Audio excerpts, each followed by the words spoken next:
ওয়াফাসাদু যাতিল বাইন হিয়াল হালিকা, যারা দুজনের ভিতরে মারামারি লাগায়, দুজনের ভিতরে শত্রুতা লাগায়, দুজনের ভিতরে ঝগড়া লাগায়, হিয়াল হালিকা, এরা হলো মুন্ডনকারী। হুজুর আপনার কথা তো বুঝলাম না, মিশকাতের 5038 নম্বর হাদিস, মুন্ডনকারী মানে তো বুঝলাম না।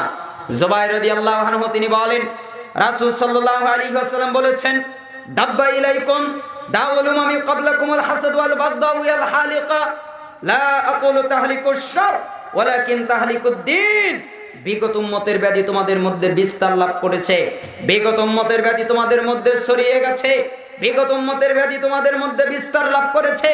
বিগত উম্মতের ব্যাধি তাকে তোমরা জানো, বিগত উম্মতের ব্যাধি হলো বিদ্বেষ, বিগত উম্মতের ব্যাধি হলো ঘৃণা, বিগত উম্মতের ব্যাধি হলো হিংসা, বিগত উম্মতের ব্যাধি হলো বিদ্বেষ, বিগত উম্মতের ব্যাধি হলো ঘৃণা, বিগত উম্মতের ব্যাধি হলো হিংসা।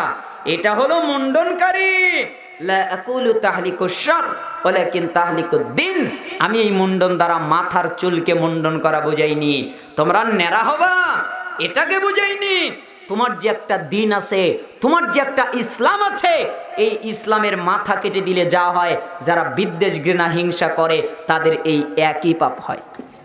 মিশকাতের 5039 নম্বর হাদিস, হাদিস সহিহ, আমার কিছু করার নেই। ইবনে ওমর রাদিয়াল্লাহু আনহু তিনি বলেন, রাসূল সাল্লাল্লাহু আলাইহি ওয়াসাল্লাম একদিন বের হয়ে আসলেন, এরপরে তিনি মিম্বরের উপরে দাঁড়ালেন, এরপরে তিনি বললেন, হাত উঁচু করলেন, এরপরে বললেন, ইয়া মাশার মান আসলামা বিলিসানিহি ওয়া লাম ইফদিল ঈমানু ইলা কলবিহি লা তুযুল মুসলিমিন ওয়া লা তুআইরুহুম ওয়া লা তাত্তাবিউ আওরাতিহিম।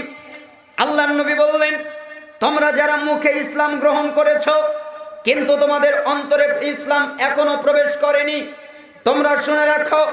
সালাফরা বলতেছেন এখানে 3 শ্রেণীর লোককে ইঙ্গিত করা হয়েছে, যে ইমানদার, যে মুনাফিক, যে ফাসিক। তার মানে আল্লাহ নবী সাল্লাল্লাহু আলাইহি সাল্লাম 3 শ্রেণীর লোককে বোঝাতে চাচ্ছেন।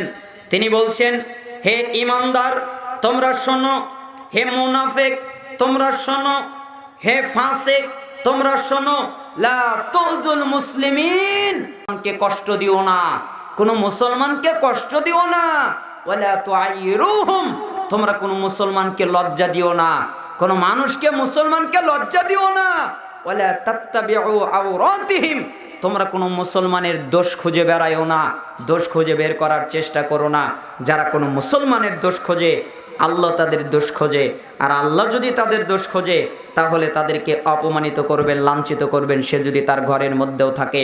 মিশকাত 5044 নম্বর হাদিস। তার মানে আমি আপনাকে বোঝাতে চাচ্ছিলাম, গীবাত করবেন না, হিংসা বিদ্বেষ করবেন না, আর একজনকে ক্ষমা করতে শিখুন। আল্লাহ সুবহানাহু ওয়া তাআলা আমাদেরকে আমল করার তৌফিক দান করুন।